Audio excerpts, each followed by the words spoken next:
Hey everybody, welcome to the Ronline Report. Today we're talking to one of my favorite pros, all the way from the UK, Redcon 1 athlete. They now call him the Shed, James Hollingshead. How are you, sir? Very good, Ron. How are you, sir? Good. Nice little intro there. Yeah, I try to get it all hyped up for you. So Good energy.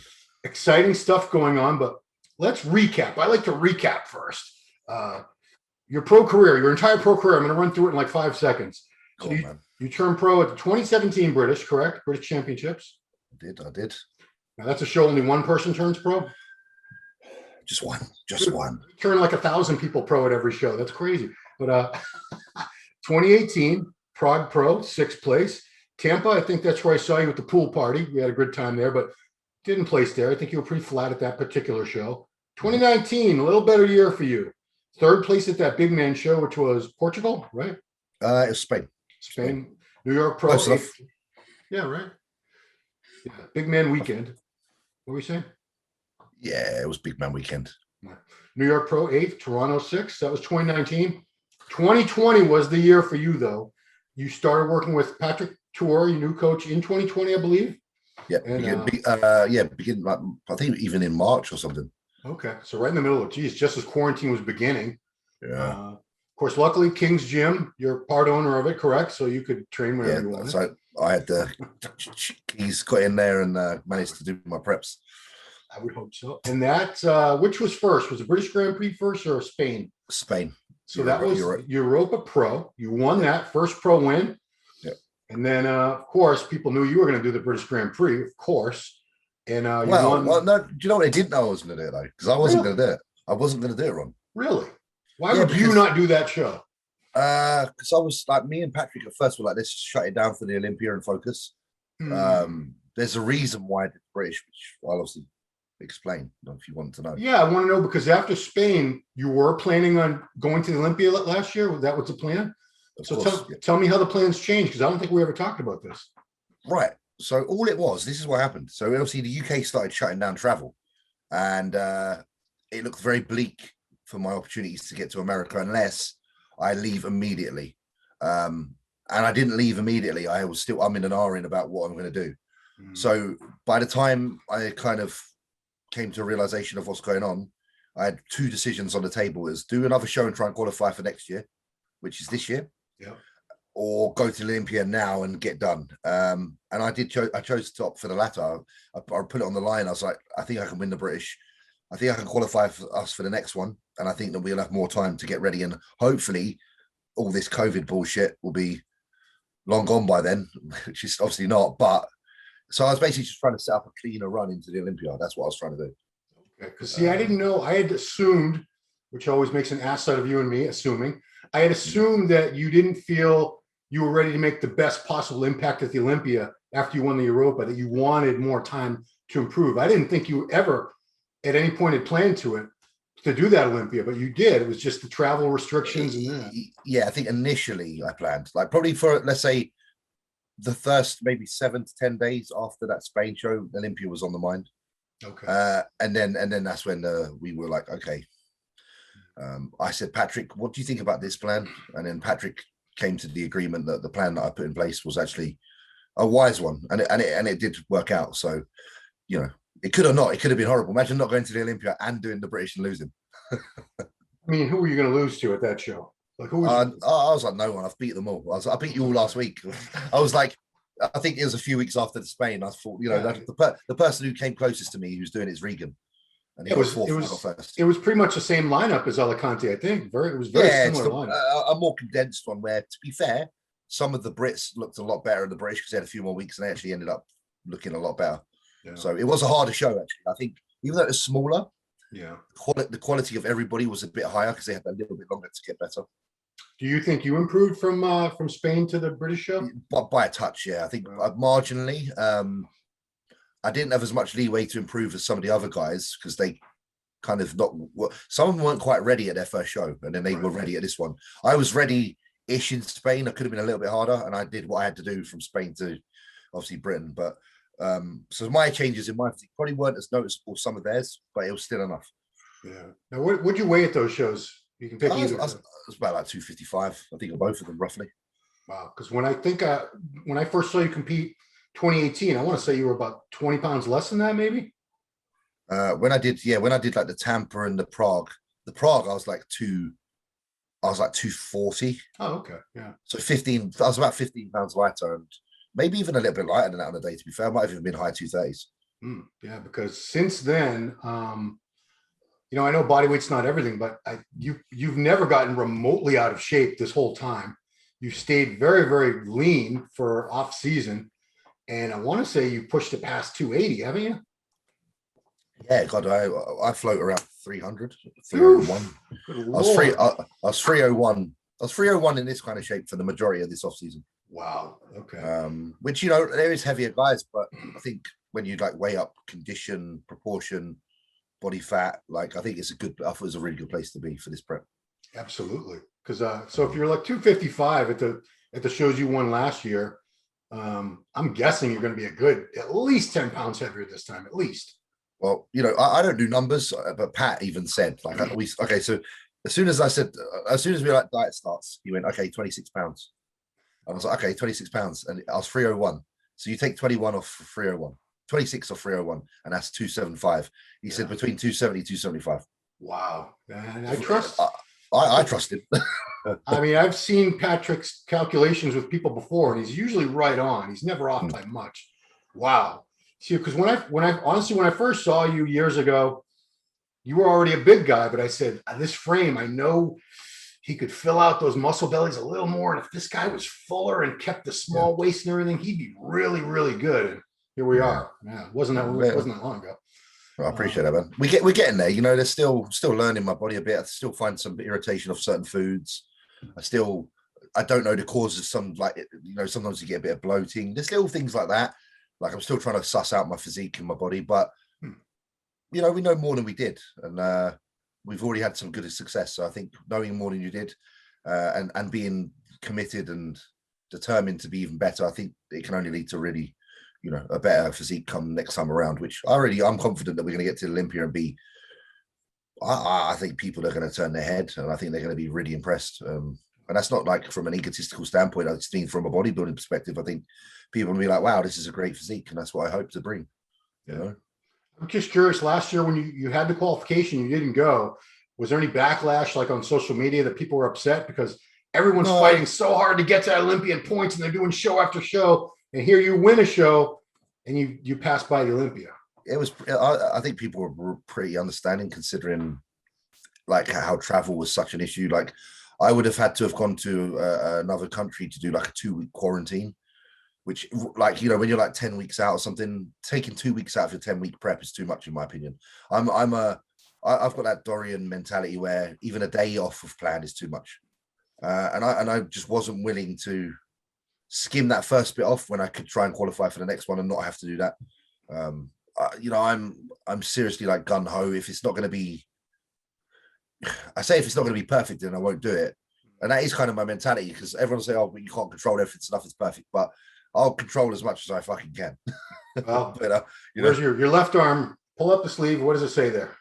Well, it's probably backwards. 100% on. No, I can read it. 100% nothing. Yeah. There you go. So it's the old that's Amp Bales is he's kind of the geezer that got that saying going around.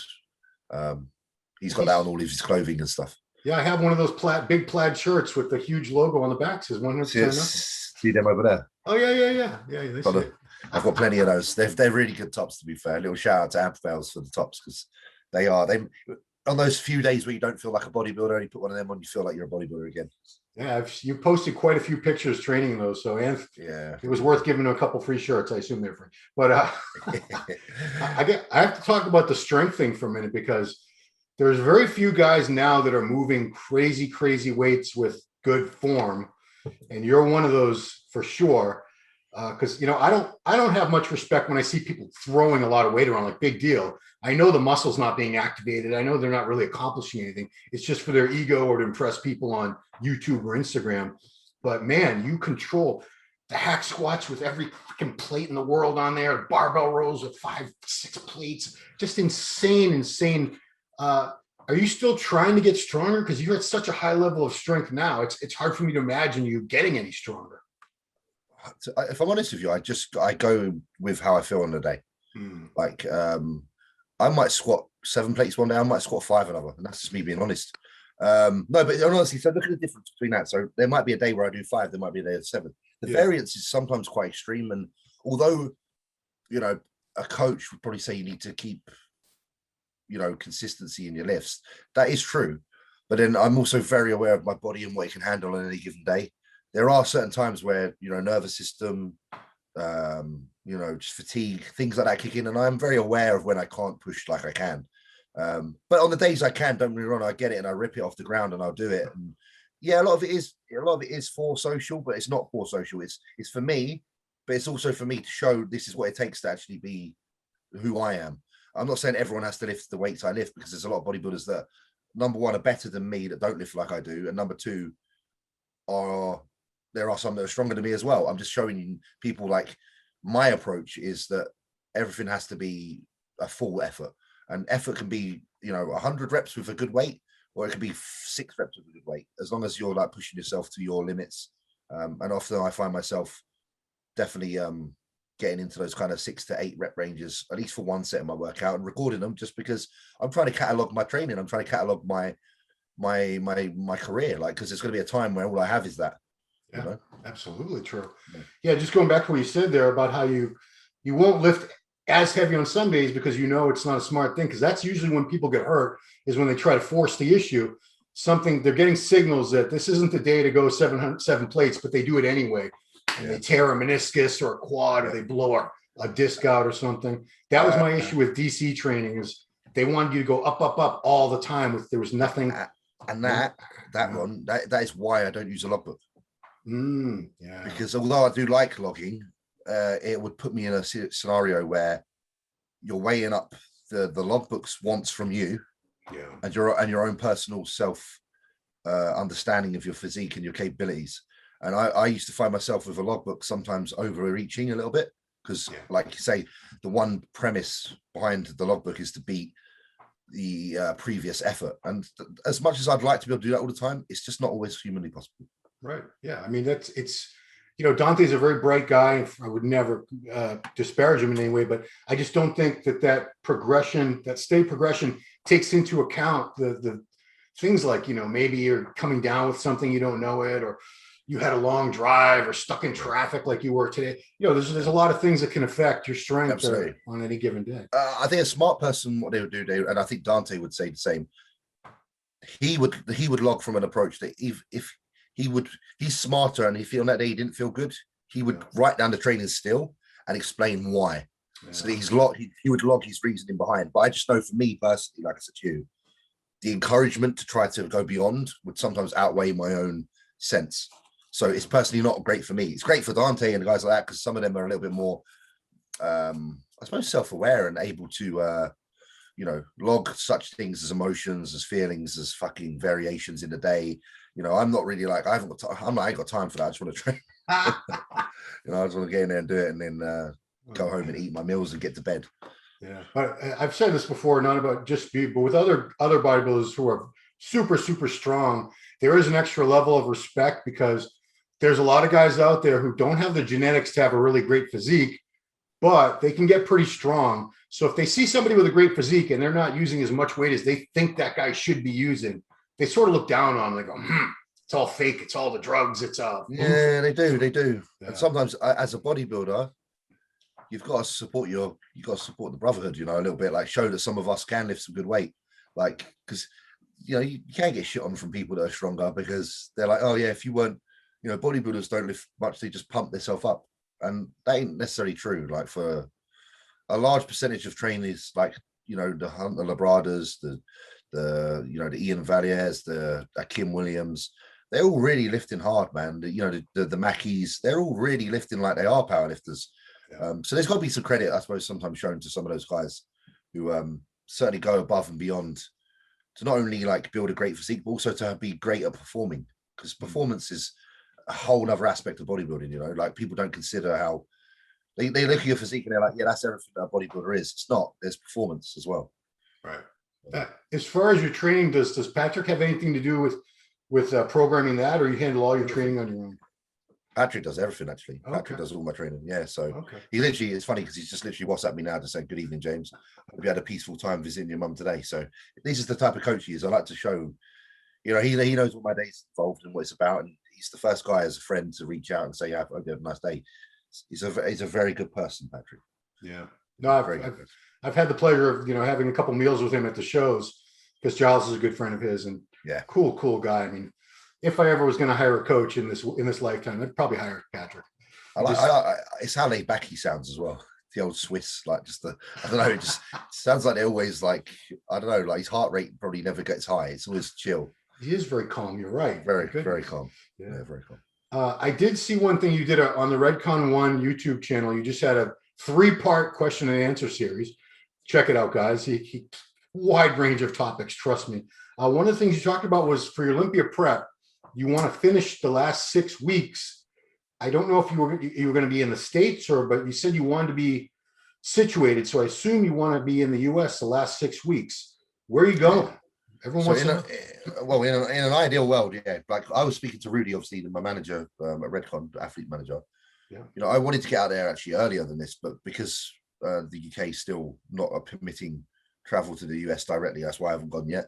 But I still said to Rudy, like, if I can get there by like 6 weeks out and settle and climatize and get familiar and have everything in place that I need, the amenities and stuff, just to know that I'm where I need to be, then I'll happily do the last 6 weeks there and get some really good like kind of content for those last 6 weeks running into the show, fly on the wall stuff, just like basically hang around Redcon as much as I can for the last 6 weeks and give them some time of mine. And so I'll probably be situated in, Florida.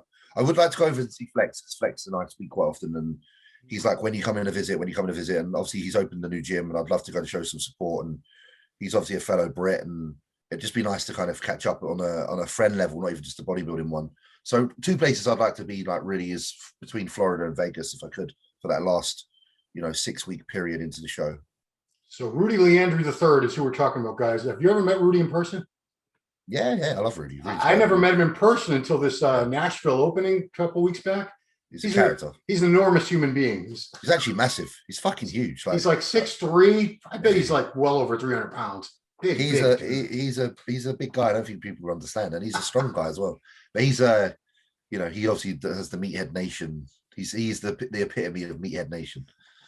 So you guys have been on like the Redcon website. You see the Meathead clothes. That's just basically everything that's going on inside of Rudy's head.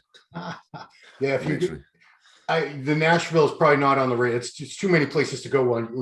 You got to get to that Nashville gym. I would like to. I would love to, and I'm pissed like that. Travel has been such an issue, because imagine being able to get over for like that opening and whatnot. That would. I was hoping you were going to be there, but then I saw nothing on your Instagram, and they were putting up pictures like, I guess he's not. I guess they can't get over here. Can you leave UK right now or no? We can, but I have to go to. So right now, to get to the US, the only thing I can do is I go to Dubai for 2 weeks, then go to the US, or Mexico for 2 weeks and then go to the US. Wow! Even when you for your prep, you're gonna have to do that. If things don't change, there is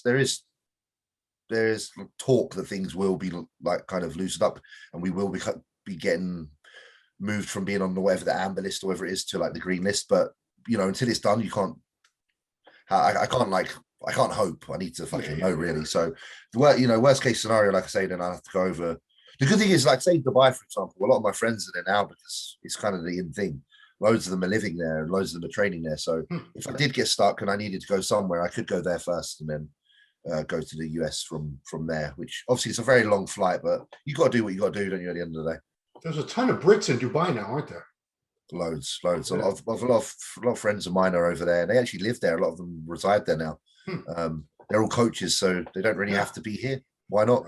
Right. The world's a little bit more normal there. It's a little bit more like being in Florida. Things are open. You can train. You can go out and eat, and you can see friends. Like, I don't blame them, really. I don't blame them. Yeah. I mean, Billy Garnon, your host Billy, he lives there. He's an MC. He's like the. So it's Billy actually lived there, yeah?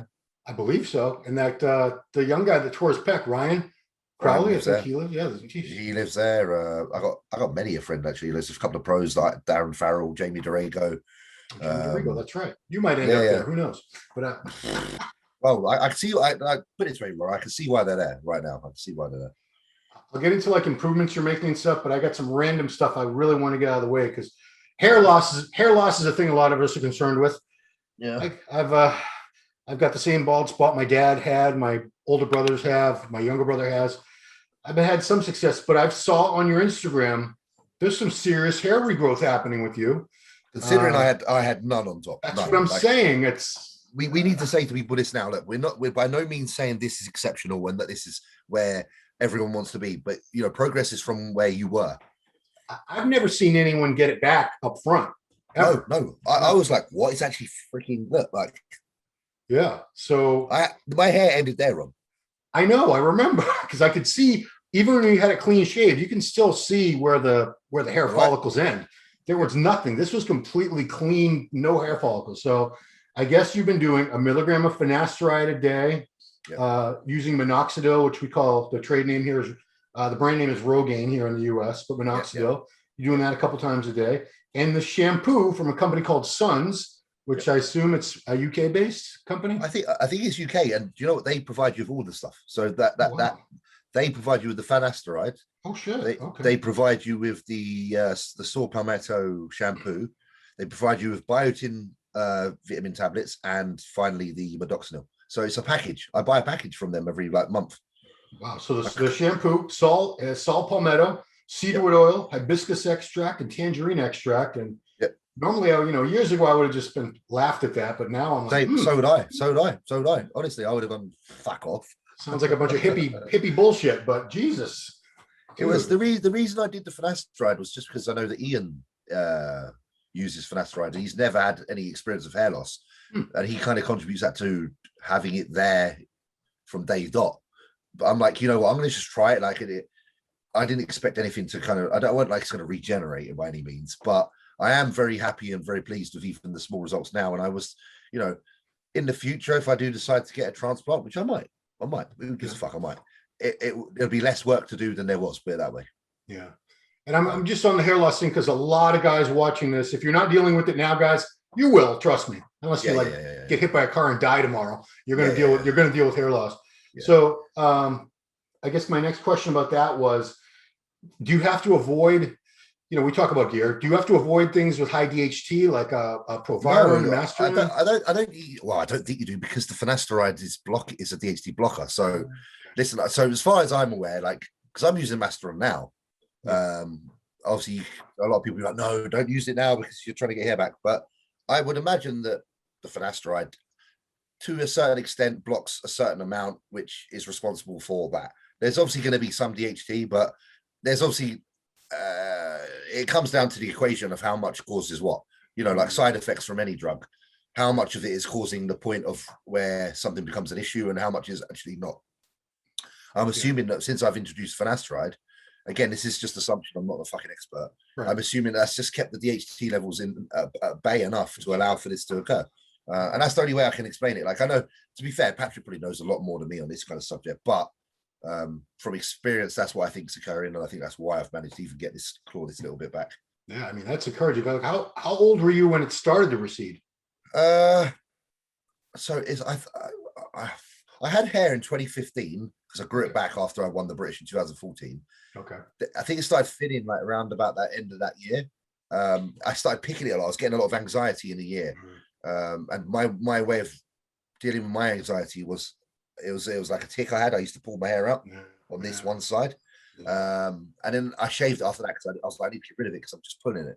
Wow. And then that's when it was never the same again after that. So 2015, you had a full head of hair? Yeah, I did Kilimanjaro in 15, and I had a full head of hair there. I remember. You climbed Mount Kilimanjaro, guys. That's when I had the hair, because I remember I loved having hair there because I thought I looked really cool. What is that is that the tallest mountain you've ever climbed? Yeah, because it's the tallest. It's the tallest single. It's the tallest single peak in Africa. Oh, I mean, it might be the tallest mountain outside of the Himalayas. I don't know. Yeah, it's one of the big boys. I got a certificate up there. So it's 5,895 meters above sea level. Wow. Did you watch that movie Everest? No, I haven't actually, but I heard it is good. Is it Jake Gyllenhaal? I think it is, isn't it? I'm pretty sure he is. I think so. Yeah, but it was terrifying. It was Jesus. I never want to climb Mount Everest. Not that I was going to. Well, that's probably why I haven't watched it, because I don't put myself off the next trip if there is ever one. Is that something you'd like to get back to? Absolutely. I think after competitive bodybuilding, like in the IFBB, like after I'm done with like shows on, shows, yeah, that's something I'd definitely like to do, because I think you can do that like into your 40s. Like you can be a really healthy 40-year-old climbing mountains for sure. I'm just curious. I'm not going to talk about climb mountains all day, but how long did it take you to go from the base to the summit? I think it took us about 5 to 6 days, and then it took about another 3 to get down, I think. So it was like an 8 to 10 day thing. Wow. Like I honestly, I'm not going to ramble about it forever, but it's the best thing I've ever fucking done in my life. The people you do it with, you just hold dearly in your heart, because you're like, wow, we did this together, and this is something we'll never do again. And then when you get back to the bottom, even if you're someone that don't drink beer, you're like, where the fuck's my beer? you're like, pass me a fucking beer, let's have it. Wow. So yeah. I just anyone if anyone in watching this is like kind of at a point in their life where like, I just need to do something very obscure and out there, and I'm not sure what it is, it could well be that. So when travel's open up and you can do those things, I'd suggest you get it fucking booked. What about Everest? Would you ever want to try that? No, fuck that. No. Fuck that. I mean, I don't know. It's too scary. I don't like cold. I don't like the cold. It's like too cold up there, man. Like this was all right. It got cold at the top, but it's like Africa in it. So I was like, yeah, it's all right. Oh, so it wasn't like 40 below zero with all kinds of snow and ice. Well, at the top it's frozen to shit, but only literally the peak. So okay, the rest of it, you're basically in a desert. It's funny because we have some mountains here, and compared to what you're talking about, they're like they're molehills. But wow. Okay, next thing I want to get into is gaming. I'm not a gamer, but my son is, and I guarantee you a ton of people watching this are big gamers. How far back do you go with gaming? How old were you when you started? Yeah. And what system did you start out on? I personally started on the NES, so the Nintendo Entertainment System, the first with the cartridge. Yeah. So Super Mario Bros. 1, Super Mario Bros. 2, and Super Mario Bros. 3. Okay. My friends when I was young all were Sega. I was Nintendo. So, but I did have friends who had older consoles like the Atari. Yeah. Also the Sega Master System. Yeah. So these were slightly older friends or brothers of friends that had these. But my first console personally was a NES, which was like what, 1990. Oh, it's old. I don't know. It's pretty old. I was born in 89. I was probably playing it by the age of 1. Wow. No, how old were you when you started gaming? Like 5, 6? As young as you can remember. I was that young I can't even remember. So I always played consoles. And like I say, Super Mario was always you had the guys that you had 2 different camps. You had Sega, which was for Sonic, and you had Mario, and I was always Camp Mario. Oh man. Yeah. So what did you just hold up? Is that a PlayStation 4 or something? Yeah, 5. What are we on? 5 now? That's a PS5 there. PS5, okay. But I play with on Call of Duty. I play with a special controller that's got like paddles on the back. It's called a Scuff. So I can do extra. I can allocate extra buttons to there. Oh God! So it's not just this. It's this as well. Wow. See, they lost me. Atari was a stick and a button, and I was like, okay, I can do this. Then things got complicated, and I was like, now I got to do that.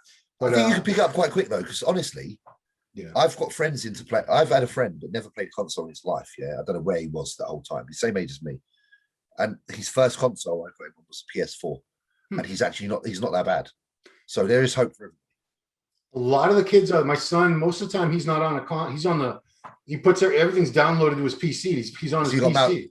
He's on a mouse and keyboard. He's one of them. Yeah.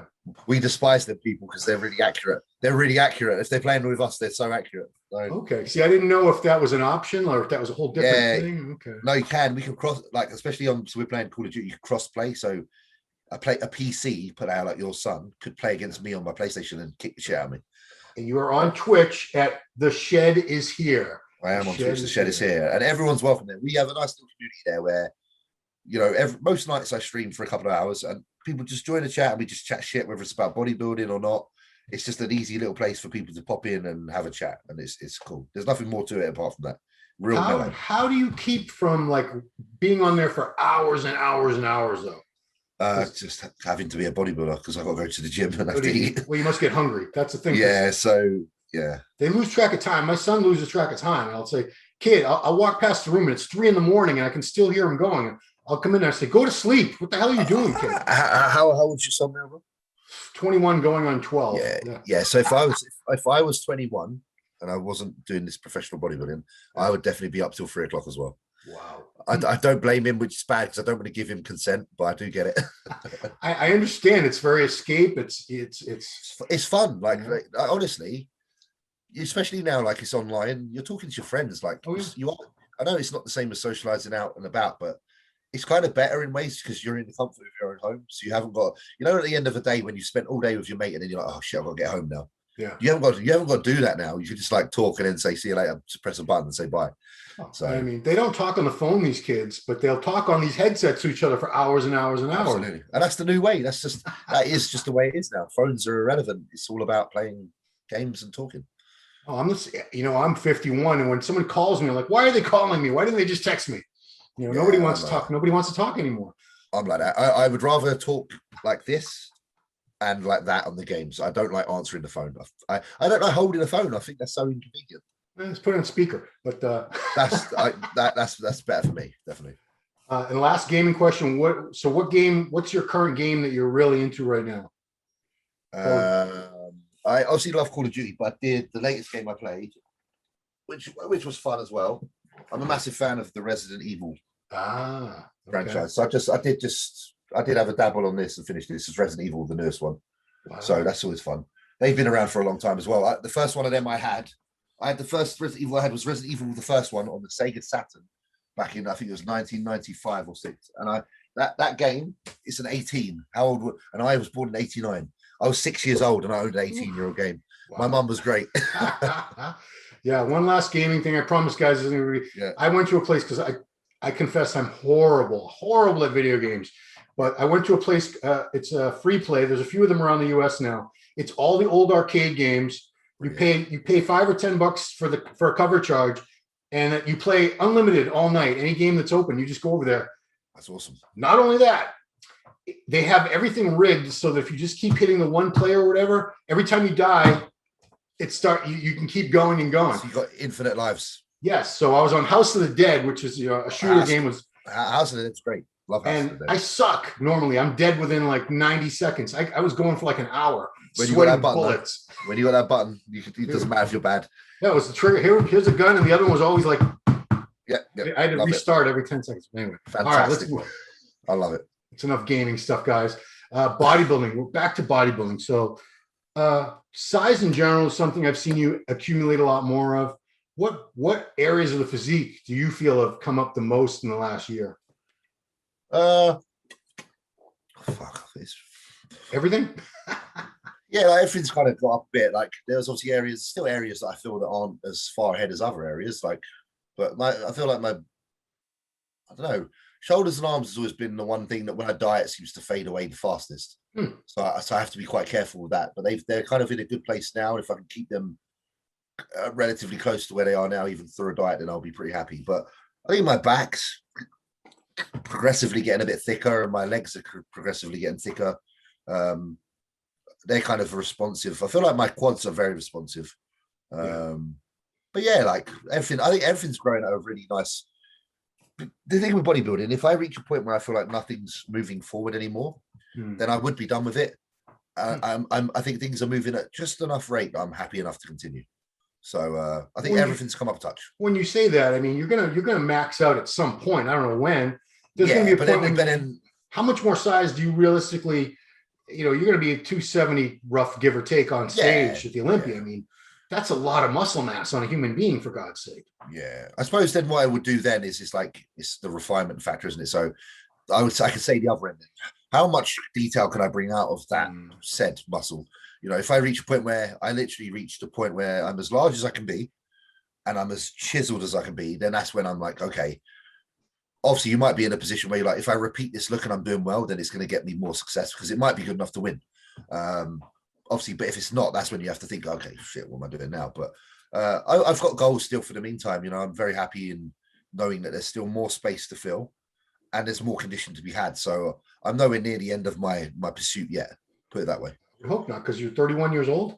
32 now. 32. You're an old man now. But but I mean, muscle maturity.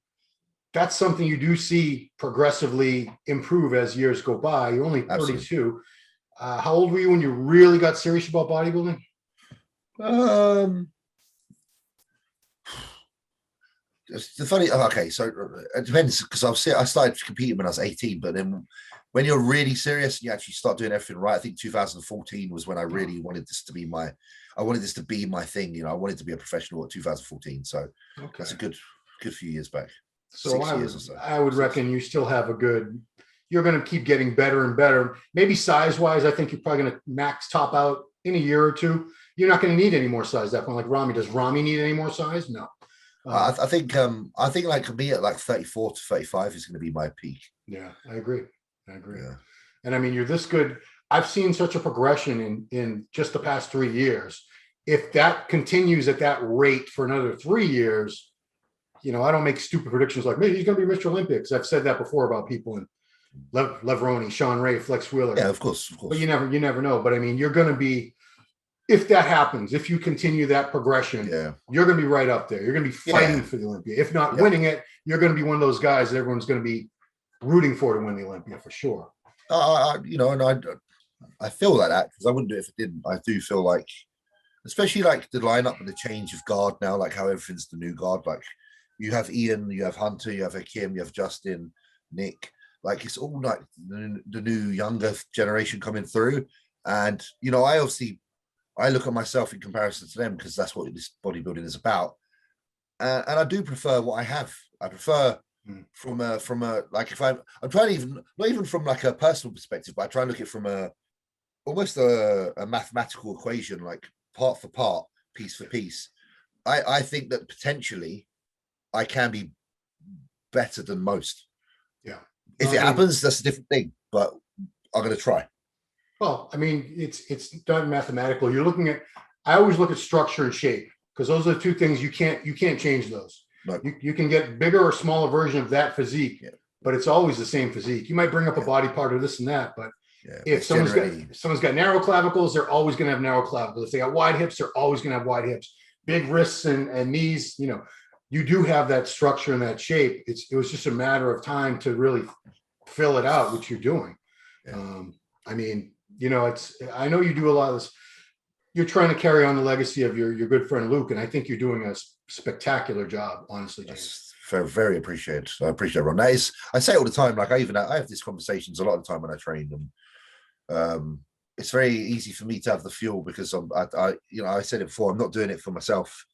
There is reasons such as the one you mentioned there, and I'm hungry to go as far as I can because it's not just for James, it's for James, it's for Luke, it's for everybody that's followed Luke, everyone that's helped Luke, everyone that cares for Luke's progress. You know, anyone that's ever even said Luke was their favorite. You know, I know I'd never be him. I'm not him, and I don't claim to be, and I never will. But I stand for the same thing, and I'll always try to stand for the same thing. And I will definitely pay as much respect and show as much loyalty to his cause in bodybuilding as I can. And you know, if it comes to being good results, then I get more wins. Then, like I say, they're always a shared win. It's a win with Luke, so it's a nice feeling to have, even though it's from a bad situation. I am honored to have that feeling at least.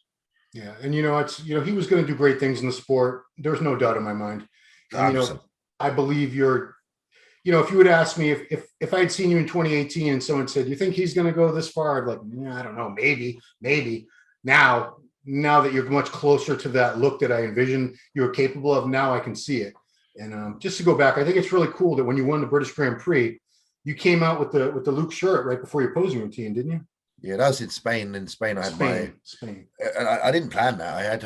I was wearing my Juggernaut t-shirt. I was wearing it. I was like, I wanted to be, you know, I wanted to go into that show with like Luke close by, and I just kind of like, I was looking in the mirror, like, as we like pumping up kind of thing. And I see that I've got a t-shirt and I'm like, no, I'm taking that fucking t-shirt on stage. Wow.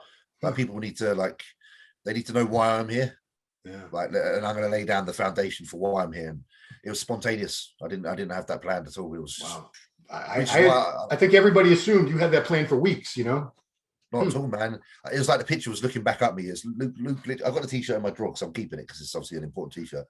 And it just spoke to me, and I was like, okay, I'm going to do this now.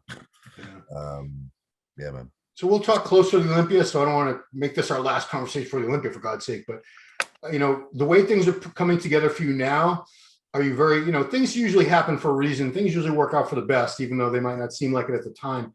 Do you feel like you're much more ready to make an impact at the Olympia this year than you would have been a year ago?